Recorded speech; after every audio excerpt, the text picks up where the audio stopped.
Most of you guys know that Bank sent me their iDash data monster and iDash gauge. So I gotta tell you guys, many people have told me about this when I got my first GMC truck. I kept saying that I hate the fact that I don't have the temperature readout that I had on my Ram from 2019. As you guys know, Ram showed a lot of different things, like for the emissions, turbo boost, they showed engine oil temp, coolant temp, and transmission temp all in a summary.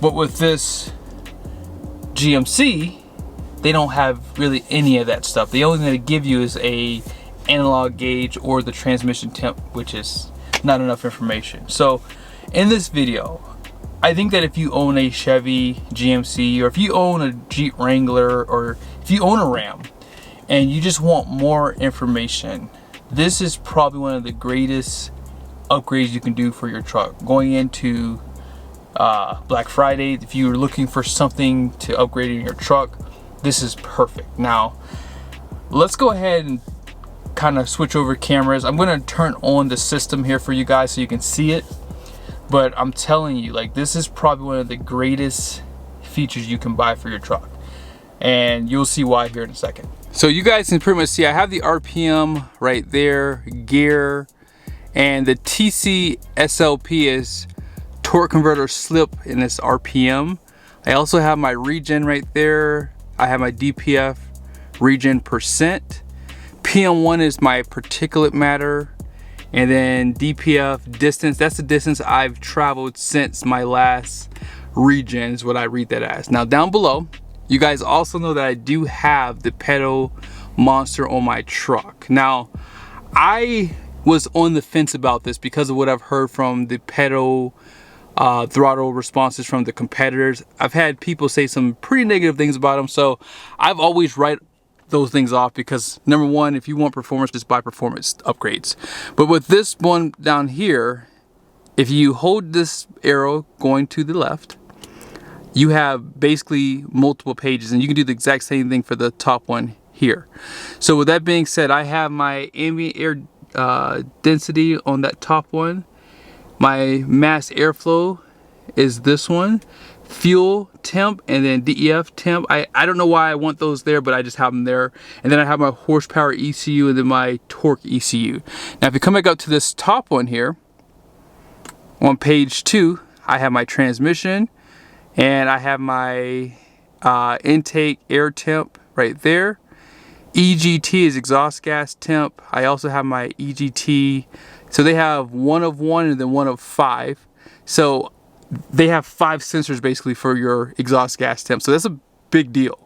And then you have your mass air temp, or manifold air temp, excuse me. That's what that one is right there. And then the cylinder head, I don't think that this truck has a readout for that, which is why it has a -40. So I'm going to have to change that one to something else. But you have up to 5 pages that you can set up with this iDash. So I only have 2 pages because right now, like, this is the pertinent information that I want to see. I'm very shocked that the manufacturers don't show you temperatures for the exhaust gas. This has been something I've been noticing a lot pop up. I'm not sure if you guys ever watched Dave's Auto. He's shown a few engines. One was a Duramax, I think one was a PowerStep, where the exhaust gas temps got so hot they actually start melting the pistons and the valves inside the engine.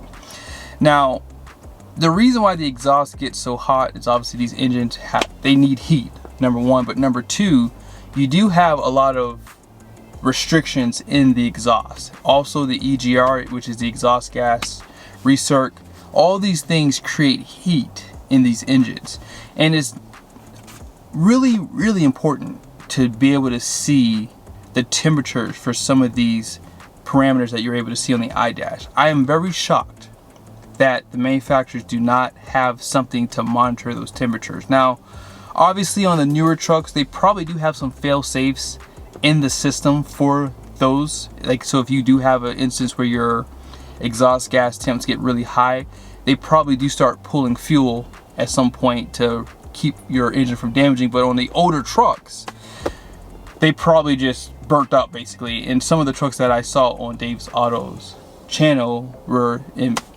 really literally for that, is that they were older trucks, they were burning up because they don't have those fail safes inside the systems. But one thing I like about this system too is, and you guys are going to see this here in a second, I love the fact that you can literally see if the torque converter is locked up. You can see what gear you're in. With the GM trucks, if you put it in manual mode, I get that you know what gear you're in, but that's not going to tell you exactly what gear you're in, because when it's locked into 10th gear, it doesn't show you when you're down 9th, 8th, 7th, 6th, 5, 4, 3, 2, 1. It just says that you're just locked into 10th gear. With this, it literally shows you exactly what gear you're in. Now, the reason why this is important, I did a video on GM's transmissions. They're not that great, but I have a shutter that happens between 6th and 7th, and now I saw that it happened in 9th to 10th at one point. So now I'm able to see where my issues are lying within this truck's transmission. So when I go to the dealership, I have more information to give them. As a matter of fact, if you do have this system, watch this. Let's just go forward. Let me zoom in just a little bit. Hopefully you guys don't get seasick. But yeah, if you go down here, you do have Diagnostics, for example. And you can go to your vehicle. You can say check vehicle codes, checking for codes. You have to be stationary to do this, okay? So as it's checking for codes, I don't know how long it takes. This is my first time actually doing this. No codes found, which is good. Recall previous codes. Now, I saw this current cylinder number 126. I don't know what that is, so I have to look that up at some point. Then it says clear vehicle codes, check emission readiness, so you can actually monitor some of your misfires, fuel system. And yeah, there's just so much that you can do with this. So if there's any diagnostics, if you want to set up alerts, you can actually set up alerts within the fields that you have on the iDash. Like for example, if your transmission temperature gets hot, you can set up an alert for that. You also have this minimum and maximums too, where you can set a minimum temp and a maximum temp for some of the things like your transmission temp, for example, that you can see that down there. Your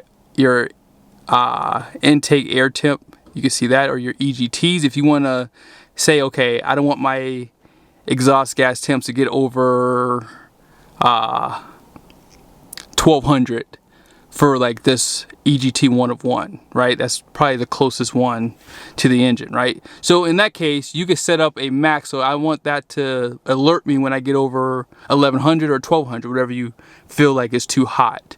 And then that way you can start to like reduce your speed and kind of get that exhaust temp cooled down a little bit. So there's just so many things about this. They have a shift light. If you do have a manual transmission, you can set that up too as well.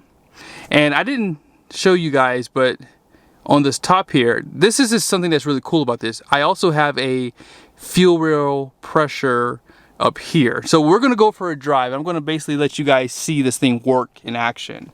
Now, I will say I do need to do an update. I talked to my buddy Jay at Banks. If you're looking to buy some stuff, I do have some codes in the description. But if you want to buy it from Jay, Jay has tons of knowledge. My goodness, like there's just so much knowledge out of that guy. Like it's just worth probably calling him too, just to like get some information from him, because he can walk you through this. You can change the colors too as well. Like I have mine all set up in red here because I like red. I mean, there's red around my interior, so I figured I'd just kind of match that off. So you can change what you see the color is on here. You can change like the number color, you can change the arrow colors. There's just so much you can do on this system here. But yeah, like I said, let's go ahead and go for a quick drive. I want you guys to be able to see this system in action and to see how it works. Are you ready? Let's go ahead and start the truck up. They do come on with the power because it's all run through the OBD. As far as the, let's go back really quickly. I want to show you guys this. So if you want to set up your PedalMonster, right? So you guys can see right here, it's in stock mode, cities right there, you have sport, and then you have track.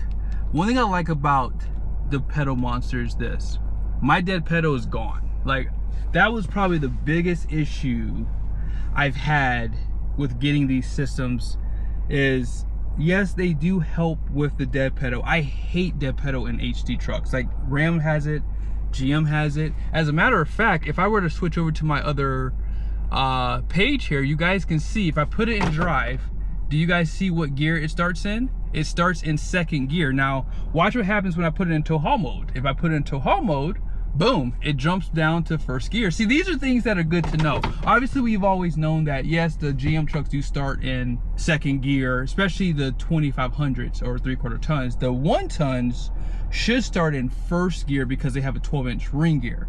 But it's just a lot of nice features that you have. But back to the PedalMonster. So here's some benefits of this system. If I were to put this in reverse, this is a reason why I never wanted this system for my truck. So you guys see right here, my friend had a throttle commander, whatever you want to call it, throttle controller.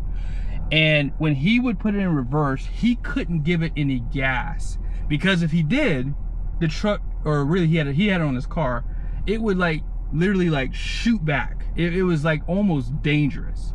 But with the PedalMonster, it actually puts it back into this stock mode in reverse. So in the event that you have to go in reverse and there's someone behind you and you can't go too fast, well, this system does have that fail-safe in there. So, you know, because our vehicles, they are drive-by-wire, you're gonna have that dead pedal feel even in cars in some cases, unless you do have it like a sport mode that kind of wakes it up. And that's pretty much the exact same thing as this here is.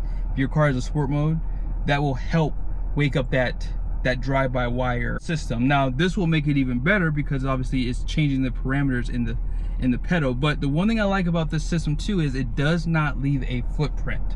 So if you're looking to get this and you're concerned about warranty, yes, this could affect your warranty. I'm just not gonna lie to you. It could affect your warranty. So you're supposed to take it out of the system, or really you're supposed to take the PedalMonster out and put it in the glove box or just take it with you. You're not supposed to leave it in there if you go in for service. Now with the with the iDash, you can leave this connected. That's not gonna affect your warranty at all. Now, something else to consider is this. They use the OBD port for the iDash and for the PedalMonster. I know with the other throttle boosters out there, they do draw current from the pedal. And to me personally, that is a very dangerous thing, because you could potentially lose all power because you're drawing current from the pedal, which is not, I don't think it's smart at all why they do that. I'm not sure why they don't use the OBD like the way Banks does it, because again, if you're pulling too much power from that pedal, you could lose all power towards the pedal, which means you would not have power going to the, you know, basically to the pedal. So if you're trying to make a left turn through traffic and you lose power, that's dangerous. So let's go ahead and go for a drive. I want you guys to see this thing work in action. So you guys see the RPMs. Now you don't have to set it up the way I do. If you want other things, by all means, you can do it that way. But for me personally, I like what I have here so far. I like seeing what gear I'm in. Now I will probably change the torque converter slip back to when the torque converter is locked up, but I have to update the system as I said. So as you guys can see, you can pretty much see that I'm not regenning. The PM1 is the particulate matter. Now for that one, I'm not a huge fan of that one. I might change out that one because it only goes from 0 to 328%. There's no in between. So if you're thinking, man, like your particulate matter is really high, well, it could be really low, but it's just saying that it is because the truck's not regenerating right now, right? But if I go to the second page, you guys will see my fuel rail pressure. Look at that. It's at 22,000 PSI. You can see my transmission temp right there at 141. My intake air temp's at 87. Now if I give it some gas, you see that air intake temp going down. It went down a little bit. And even like the manifold air temp 2 goes down too when you give it full throttle because it's pulling in that fresh air. Now my EGTs, you see how high the EGTs are, especially when you do like accelerate. Now I did have my EGR on here and those get pretty hot too. But yeah, for the most part, having these parameters are really nice. If I were to click over to this page here, you guys can see some of my other temps that I have, like I said, for the fuel temp and for the DEF temp. The DEF temp is really important. You really want to monitor stuff like that. I would venture to say that that's probably important to know, like if that tank gets too cold, it could freeze, and obviously that could affect your system there. Now I did mention too, I have on this page my engine coolant temp and my engine oil temp right there. Those you don't have on GM trucks. I also have my boost gauge. Again, you don't have a boost gauge with this truck. Now when I do pull off, I want you guys to see just how well the truck responds off the line. So my bad, I literally was not paying attention to my camera, wasn't recording when I was at the stoplight. But yeah, when you hit the throttle, the truck is so much more responsive. I only have it in city. So let me just be honest with you guys. For me personally, I don't think I would probably buy the PedalMonster for myself, because I've gotten used to my dead pedal. I'll be honest, like, I've had these trucks for almost a decade now. So I'm used to not having that responsiveness. Now that might sound silly, but it's just the truth. But I will tell you, now that I've had the PedalMonster, where I like this system at is when I'm towing. So this might sound a little dangerous for some of you guys, but I like to keep a good distance between the car in front of me. So when I'm in city towing, I don't like when people can jump in front of me, because people don't want to be behind a big trailer. They just want to get in front of you and then slow you down. So I like to maintain enough space in front of the car in front of me, so that way people don't feel comfortable to jump in front of me. So with the PedalMonster, when I hit the gas, literally I can keep a good speed off the line with this system versus when it was stock.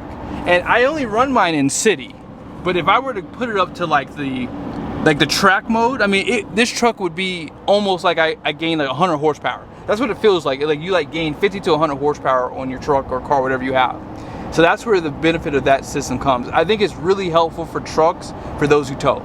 If you want to be able to maintain that speed off the line to keep people from jumping in front of you, that's where I think the PedalMonster is a benefit for myself. But I don't think I would ever use it outside of city unloaded, because again, I'm not looking to race my truck. Now, if I had a sports car, maybe that might be better for those drive-by-wire cars. Last thing I want to show you guys, let's go ahead and jump back over to the other page. So you see right now I'm in 10th gear. When I do wide open throttle, now you guys, I'm going 80 miles an hour, by the way. It dropped down to 7th gear. I love to know these things. People always ask, why do you need to know what gear you're in?